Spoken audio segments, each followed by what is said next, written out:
Disneys tegnefilm om Hercules. Ja. Hercules. Hercules.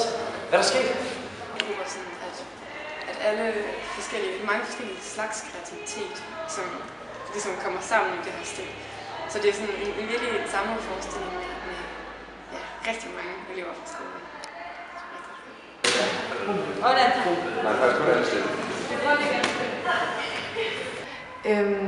Det hele startede under sidste års musical, hvor vi ligesom tænkte, ej, det kunne være sjovt at lave næste års musical.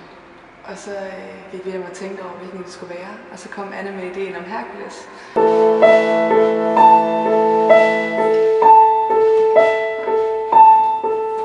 Jeg har ofte drømt om et fremmed sted, hvor man venter på mig og siger velkommen her. Vi har i musicalbanen arbejdet med numre fra filmen Hercules, som er skrevet af Disney, soundtrack-numre, som vi skrevet om selv. Tag imod mig som jeg er.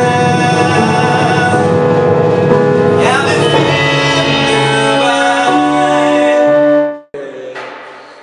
Egentlig så står jeg bare her, fordi der står en masse cheerleaders rundt om mig.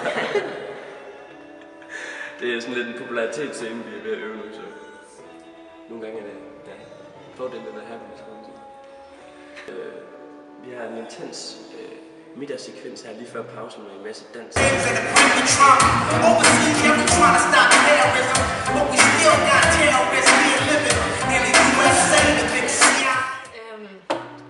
Noget, som gør musicalen helt speciel, er, at så mange elever, der er dygtige på hver deres område, både med musik og teater og dans og kostymer og kulisser og PR og alle mulige forskellige ting, ligesom har været samlet om at lave deres produkt. Og det er sådan, når man står for det, så kommer man til at se, hvor mange forskellige slags talenter der egentlig er på skolen. For selvom man sidder og arbejder med sit eget, så lige pludselig så er der også nogle andre, der har lavet noget helt vildt fedt, som skal sætte sammen med ens eget. Så det kommer til at blive meget sådan et fuldkomment produkt.